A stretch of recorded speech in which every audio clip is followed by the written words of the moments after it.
Sarretan bai. Sarretan bai, eta gure lan izan beharko litzateke arrazoiak ulertzea emozioari zer gertatzen zaion, eta azken helburua izango litzateke emozio eta arrazoia batera ibiltzie, baina sufrimendua dauenien bi hauek batera estabiltzarako da.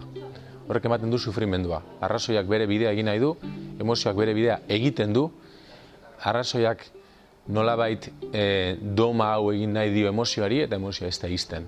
Emozioa zaindu behar da, emozioa aldatu behar da, emozioak bere burua aldatu behar du, arrazoiak hau ulertu behar du, utzi behar dio lekua emozioari, eta hortik aurrera arrazoi eta emozioa bat eginez elkarrekin bide bat eraikitzen hasi, ezta?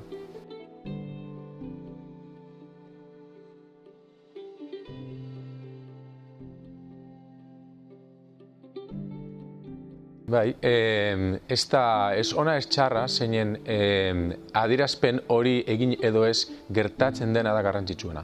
Hau da, ni egon ninteke oso haserre, erakutsi edo ez. Eta haserre horrek eragingo dit erakutsi edo ez.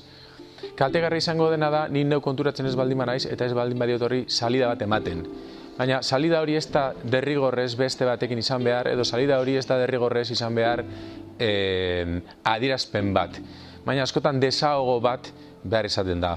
Berdin zait euskaldun batek haserrea egurra izkorarekin mosten, topikoekin jarraituz, askatzen baldin badu, eta hori bere intimitatean egiten baldin badu.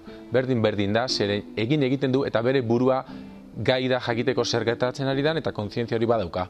Gero, erakutsiko badio norbaiti edo ez, horrek ez diot ematen horri beste garrantzirik, zeren besteak nabaritzen du, nahiz eta batek esan ez.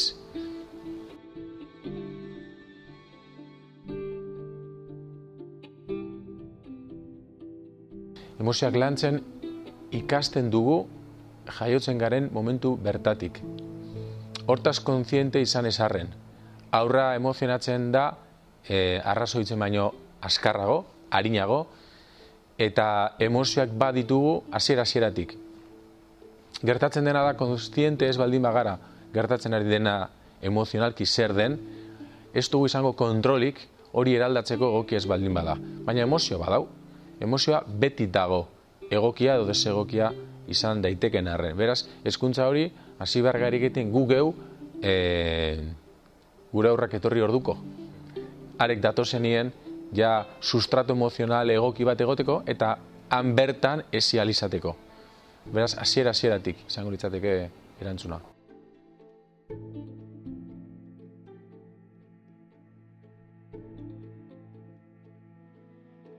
Horrek hori da landu behar duguna zehazki. Behin eta berriro gertatzen baitzaigu, egoera jakin batzuetan, gure emozioak ez digula laguntzen.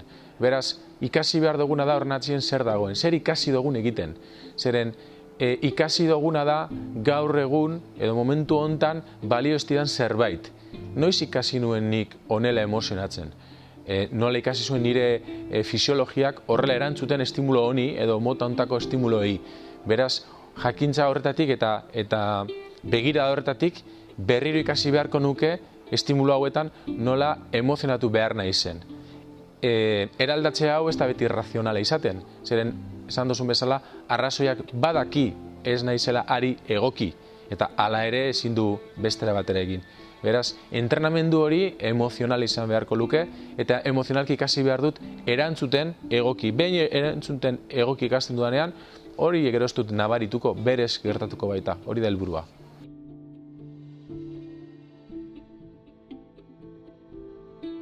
Oso erraza da, bere burua kudeatuz. Irakasleak egin behar duena da bere burua kudeatu. Bera burua bada molde bat ikasle hauentzako. Beraz, irakasleak egin behar duen gauza bakarra edo lehenengoa edo garrantzitsuena da bere burua kudeaketa konstante baten konstiente izan. Zer gertatzen ari zaidan eta gertatzen ari zaidan hau egokia baldin bada. Eta egokia ez baldin bada hori kudeatu behar du. Horrek eraman die saioke denbora bat, ez da 5 minututan konponduko duen zerbait agian. Egun batzu behar ditu edo urte bete beharko du, baina hori izango da bere sede edo helburua. Bere buruan gertatzen den hori kudeatzea. Eta hortik abiatuta eta beren kudeaketa osasuntzutik abiatuta, orduan ikaslearengan eragin bat edo eragin konstiente bat egiteko esfortzu bat egin dezake, baina inoiz ezin gara hasi kanpotik barneko lan egin gabe. lehenengo nopera eta gero besteak.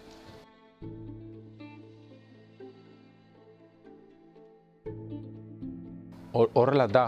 Ez da nahi bat, da gertaera bat, hori gertatuko da. Irakaslea ispilu izango da, eta ispilu horrek eragin bat izango du beti. Egokia edo desegokia. Eta beraz, irakaslea konstiente zen behar da, berak islatzen duen emozionaltasuna edo berak islatzen duen izate hori egokia bada ikaslearentzako. Eta sarretan gertatu daiteke irakaslearentzako egokia dena, agian ikaslea dagoen kontestuan ez da egokia, eta hortaz ere konstiente izan behar da. Nola, irakasleak sentitzen duen hori, beretzat egokia denarren, ikasleari beste aukera bat eman behar dio, eta islada hori hartzen duen arren alternatiba batzuk eman behar dizkio. Hori irakaslearen lana da beti.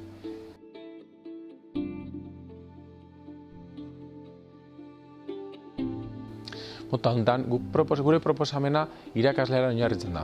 Ematen dizkiogun tresna guztiak berek bere burua zaintzeko, bere burua kudeatzeko, bere buruan gertatzen dena antzemateko, ontaz hausnartzeko, eta lan entrenamendu bere buruarekin egiteko da. Behin hori egin eta gero, ematen dizkiogu tresnak klaseko aurrekin egiteko. Hau lehenengo momentutik ari da, gertatzen. Ez da, ezin da isolatu, irakasle bat ezin da isolatu, hau ez egitetik. Baina lehenengo konpondu behar duena bere burua da, eta guk ematen dizkiogun erraminta, eta guk ematen diogun lanabesekin bere burua landu behar du, eta bere burua lantze horretatik erreflejatu behar da bere ikasleen gana. Eta hortarako ere gero ematen dizkiogu erramintak. Eta gero azkenean izango ditugu protokoloak, edo izango ditugu gauza estrukturagoak, edo dinamikak, edo ariketak, baina guzti hori, edo objektu hori, edo egite hori, gerora etorriko da. Lehenengo norperaren kudeaketa, gero harremana, edo binkulo horren lanketa, eta gero harreman horretan, egingo ditugu, eraiki ikaskuntza akademikoak edo bete beharrekoak.